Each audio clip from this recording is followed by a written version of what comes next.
Voilà, je joue, ça se passe bien, je commence à écrire mon spectacle, ça commence à tourner. Et là, j'ai une tournée en Algérie. Une tournée, je fais des stades en Algérie. T'es sérieux? Ouais. Frérot, j'ai joué... J'arrive à Alger, je joue devant 10 000 personnes.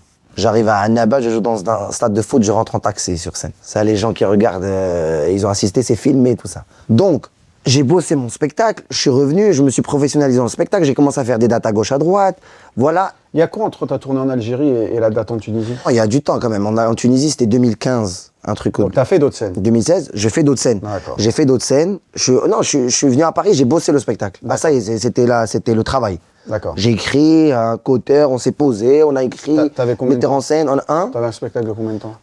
Aujourd'hui, mon spectacle, il fait 2 heures, hein, mais à l'époque, j'ai bossé, j'avais 1 heure de spectacle. Donc, on a bossé. Toutes les expériences que j'ai vécues, par exemple, tout ce que j'ai vécu en Tunisie, là-bas, à chaque fois que je viens un truc, je le rajoute dans le spectacle. Parce que mon spectacle, il est autobiographique, je raconte tout ce que j'ai vécu.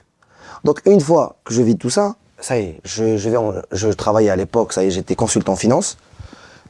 Une fois que j'ai eu la tournée en Algérie, dès que je suis revenu, j'ai démissionné et c'est là où je me suis lancé. En novembre 2019, j'ai quitté le travail. Mais qu'est-ce qui s'est passé dans la tournée qui t'a fait démissionner? Est-ce que c'est l'argent que t'as gagné? Est-ce que c'est la réponse du public? C'est quoi?